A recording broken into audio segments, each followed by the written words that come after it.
Hi guys, and welcome to episode 13 of Getting Dev Working by Decker Does Rust. In this episode we're actually going to get started on making a program. We kind of made a program in the first place here, but what I'm going to do is I'm going to make a whole new repository and start on a little guessing game which is part of the Rust documentation. So we'll go up here, guessing game. Basically it's going to create a project to implement a classic beginner programming problem. It's basically a guessing game. It's going to generate a random number between 1 and 100. Then it'll prompt you to enter a number. Then after entering the guess, it'll tell you if you got it too low, too high, or whether it's correct. And then it'll leave a congratulations, stuff like that basically, just all text based. Nothing graphical as such yet. But this runs us through the whole process. So I'm just going to get myself a cup of tea and I'll get started. I'll see you in a second. Okay, the first thing we're going to do to actually make our new project is literally use cargo. So it's cargo new to make a new project. It's going to be a binary project and we're going to call it guessing -yt. Okay.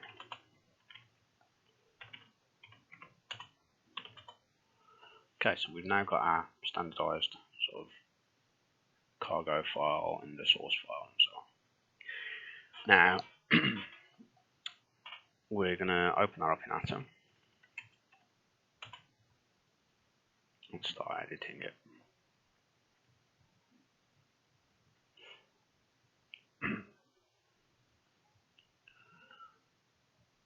Okay, if we actually go back to the write-up of it, basically tells us to do guessing game bin cd into it like we've done. Here's the generated game. It'll say the name of the game, what version you've got, and your name, basically the author. It'll pull this information pretty much from Git.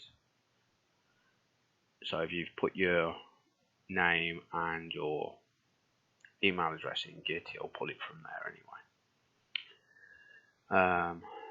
Obviously, as standard, it generates the basic hello world sort of application.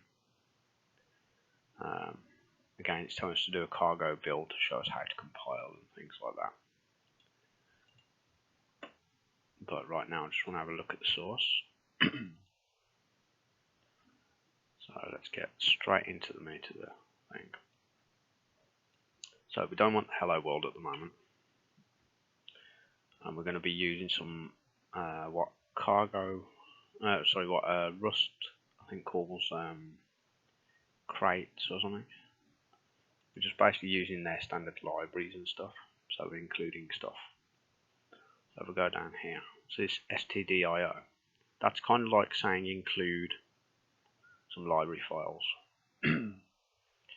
So if we use the use stdio, and in sort of like C++ syntax, it's got the class and the area there.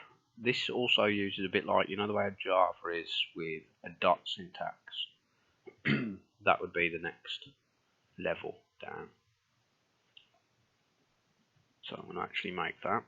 So we're going to use stdio.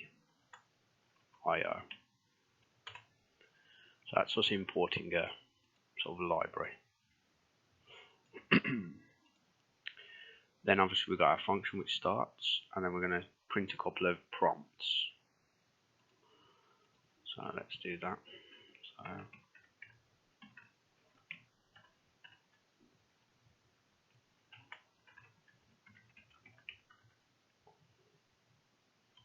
let's do that.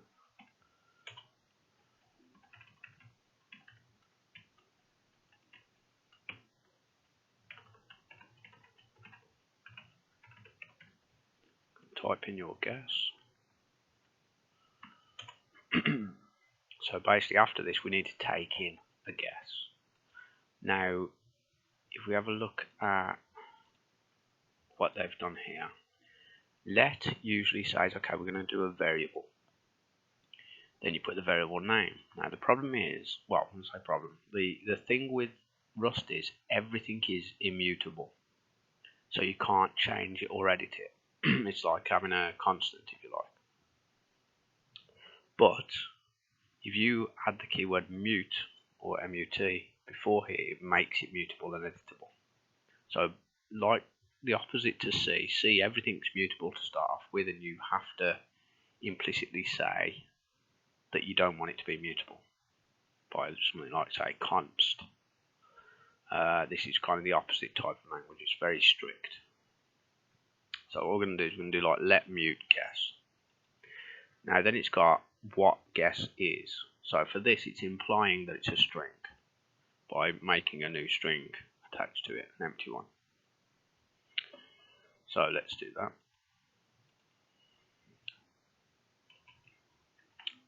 Let mutable guess equals string type and the method new, which kind of puts it in memory. That's just allocating memory. It's like giving it a type, if you like, but giving a whole object. So it's instantiating a instance of a string object. Okay, so since that's done,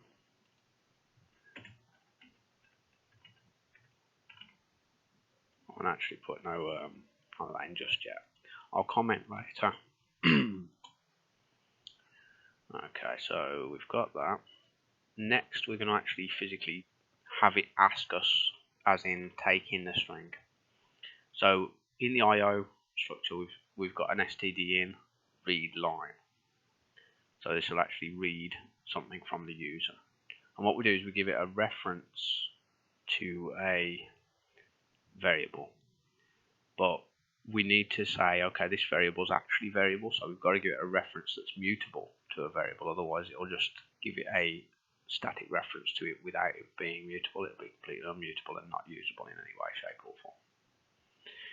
So let's do that. So it's IO std in read line. Now again, the syntax for read line, if we have a look here, takes in a mutable reference to a string. So we're going to do reference mute guess. Okay. Now that's that. But what we've got on the next line, if you'll notice there's no semicolon here. This is all like one line. What they've done is they've added a new line and put it up because it ignores the white space between as long as you haven't put a semicolon at the end. So see where I'll put that semicolon, I've got to take that away and we're going to have expect failed to read line. This is kind of like your error management, but a very, very simple one which just bombs out of the application if it fails. So this is saying, okay, if it failed to read anything or there's an error, then say this message and panic and bomb out of the actual application. So I'm going to add that.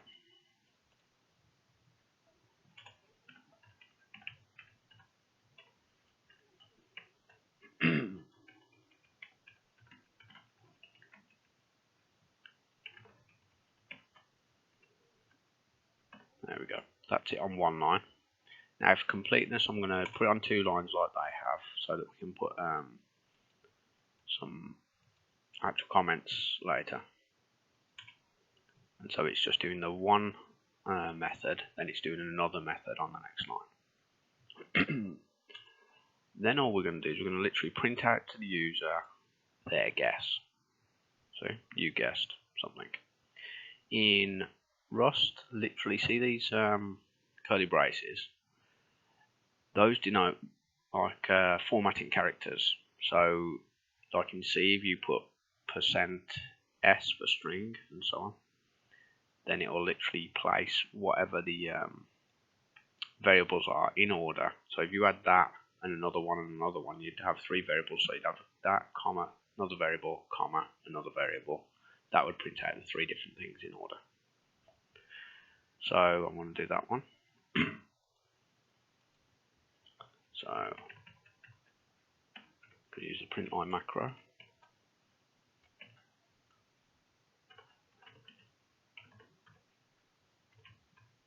You guessed. And then we just do a comma and the variable. Okay, so far that's its initial state. Obviously this doesn't have no logic in it. It doesn't, apart from the expect that checks for failure. But actual us checking whether they got a right guess or a wrong guess, we haven't even gave it any criteria yet. We've just literally wrote it as that. So I'm going to save that. Another thing what I do need to do as well actually is create a Git repository, but what I'm going to do, I'm going to have a quick drink of tea and I'll be back in a second with starting up doing a Git for it, a GitHub repository. See you in a second. Okay, so what we're going to do now is we're going to jump in here and create a repository for it. I should have actually created a repository straight away, it's just I went a little bit ahead of myself anyway. So if we go to repositories, let's take a look at what we've already got. We've got that Rust Hello World. So let's create a new repository. What did we call this again? This was called Guessing YT. So we're going to literally match that. Didn't do a capital YT, did I? No, that's fine. So Guessing YT.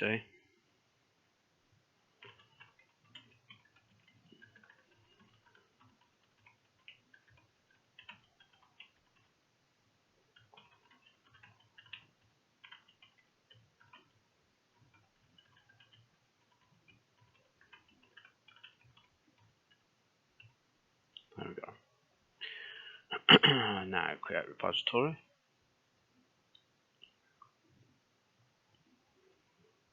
Let's have a look. Let's create our initial commit. Literally.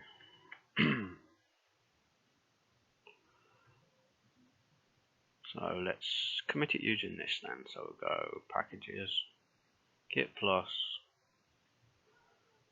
add all commit and push.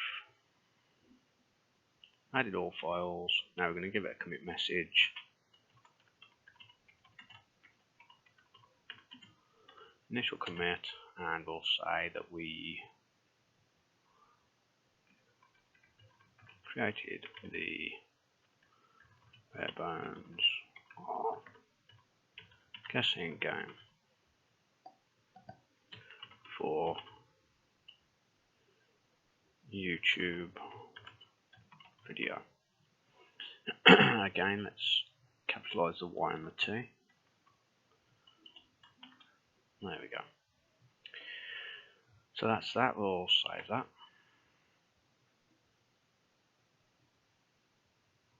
Three files changed, and insertions, blah blah blah. That appears to have done. On branch master, nothing new to show. Okay. Let's double check that that actually worked. So I'm going to go into the thing, refresh this, and it doesn't seem to have done it at all. Shall we check whether I need to actually init it? Because that seems to have not worked at all. So let's take a look at the thing.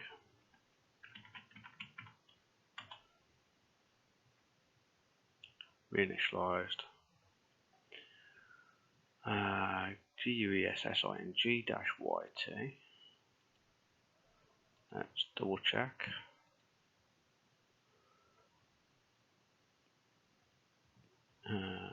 GUESSING-YT, and I've just realised something. Sorry about that.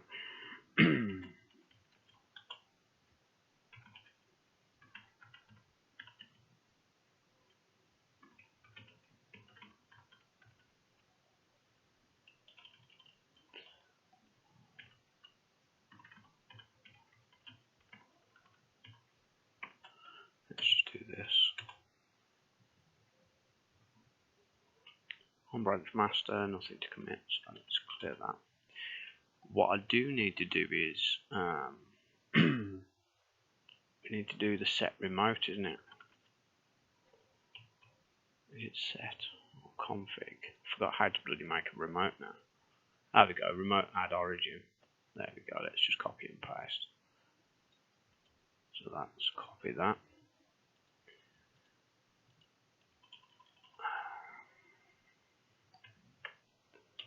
Let's add the origin. Now we're going to push it. Because it can't push to nowhere, if you know what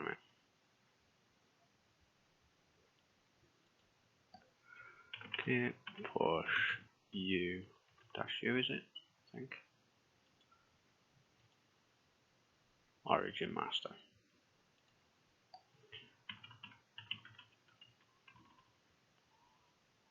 Oops. Need a space between that.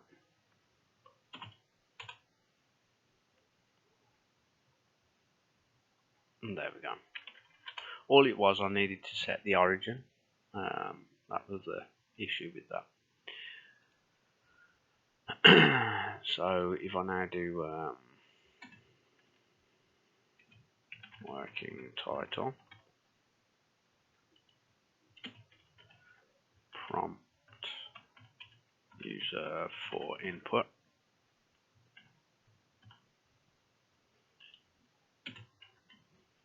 create variable to hold users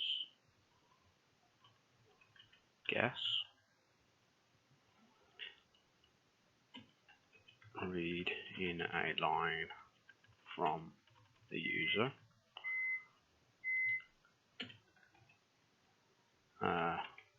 panic on failure, and display users guess. Save that. Now I want to do another push of this, so literally we're going to use a git plus again this time. This time it's actually going to push. Added all files. Now added some comments to clarify the code. Save. And that's pushed. Master to master, done. Now I'm going to just double check this. Now if I go here, should have added some comments to clarify the code. We got all this in the initial commit, so that's all done. Okay guys, I'm going to actually pause again for a moment and grab my tea, and I'll be back again to do some more stuff. See you in a second. Okay, moving on. Let's take a look at this guessing game a bit more. This is just explaining that the stdio is basically an actual import, if you like I already explained. This is explaining that this is the entry point of the program. Where are we?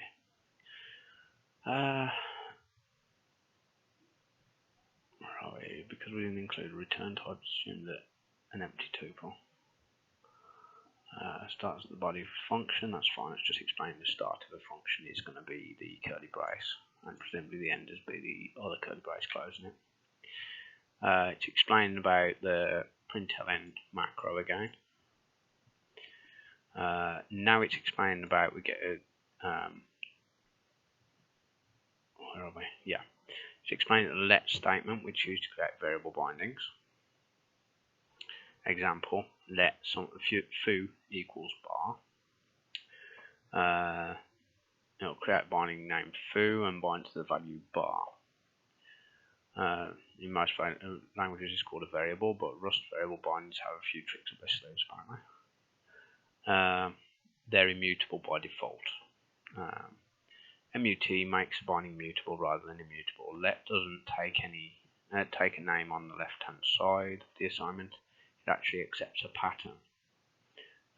We'll use patterns later, and it'll explain patterns later on in the actual explanations of stuff.